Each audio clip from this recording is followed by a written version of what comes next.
Le cheval enchanté. Il y a bien longtemps de cela, vivait dans la ville de Shiraz en Perse, un sultan qui avait l'habitude d'organiser chaque année une grande fête le premier jour du printemps. Ainsi, les gens venaient de tous les pays pour y participer.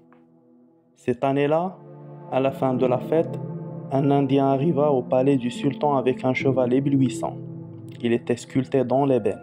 « C'est magnifique, dit le sultan. On dirait un vrai cheval. »« Mais majesté, c'est un cheval merveilleux comme vous n'en avez jamais vu, » répondit l'Indien. « J'ai déjà vu de nombreuses sculptures magnifiques. Ton cheval est fort très bien fait. »« Mais qu'a-t-il d'exceptionnel » demanda le sultan. « C'est un cheval magique qui peut s'envoler en un clin d'œil jusqu'aux lointains océans. » Le sultan, qui était curieux, demanda à l'Indien de lui apporter une preuve.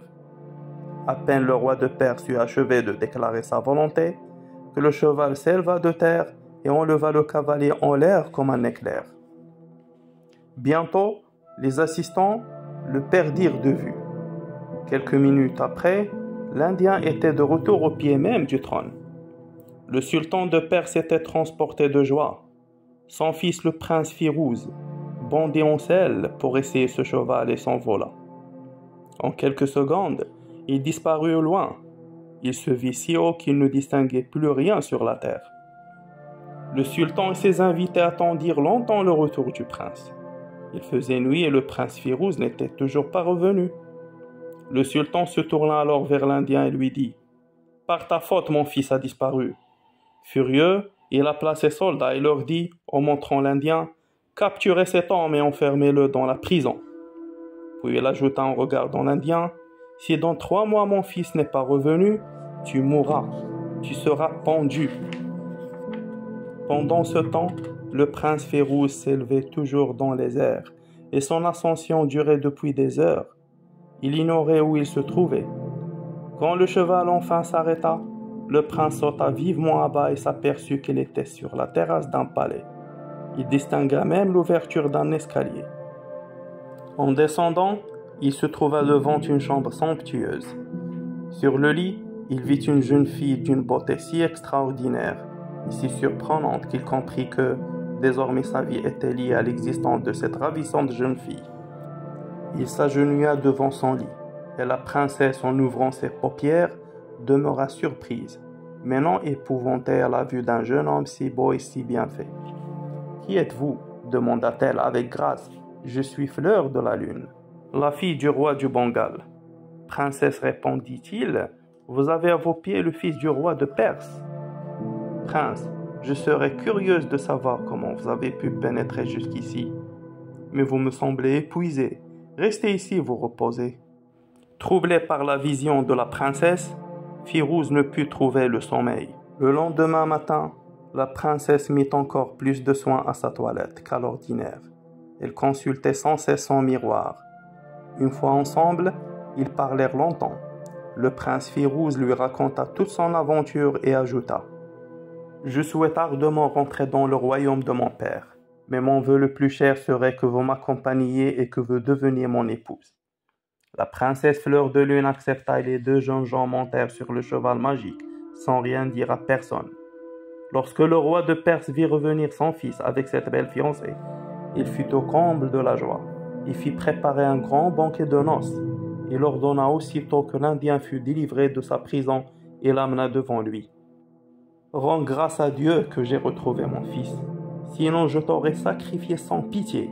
Et maintenant que tu as la vie sauve, ne reparais plus jamais devant moi. » Vexé, l'Indien jura de se venger.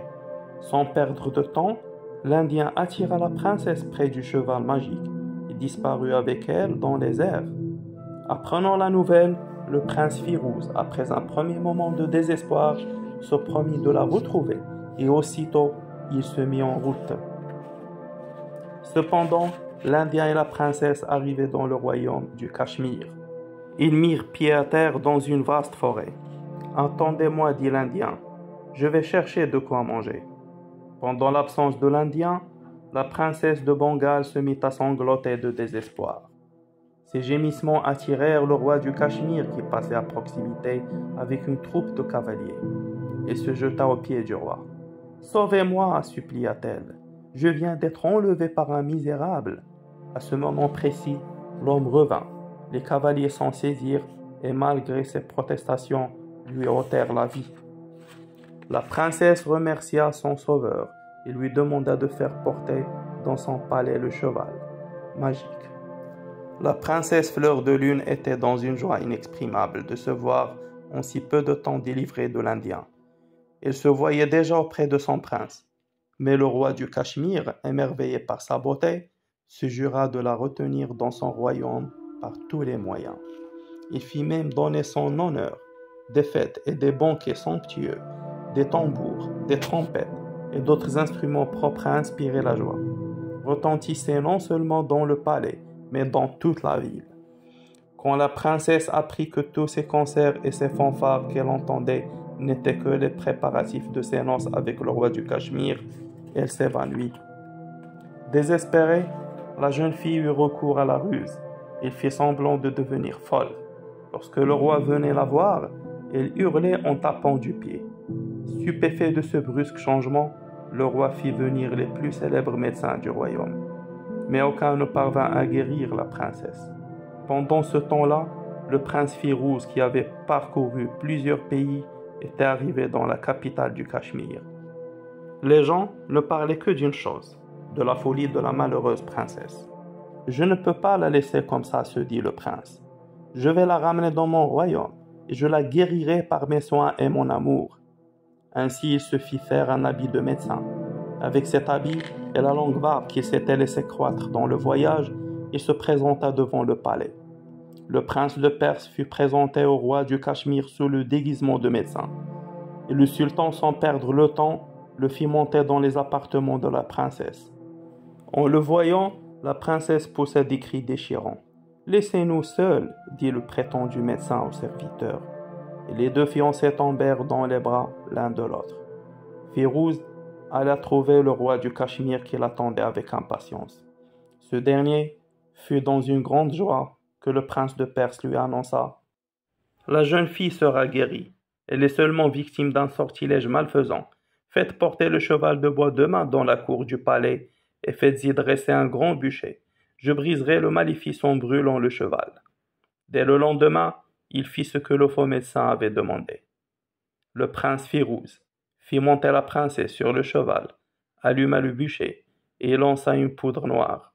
Une énorme fumée se répandit dans l'air, et le roi du Cachemire, le nez en l'air, vit avec stupeur le cheval magique qui s'élevait au-dessus de la fumée. Ce fut ainsi que le prince de Perse délivra la princesse, Fleur de Lune, et la ramena le même jour, en peu de temps à la capitale de Perse.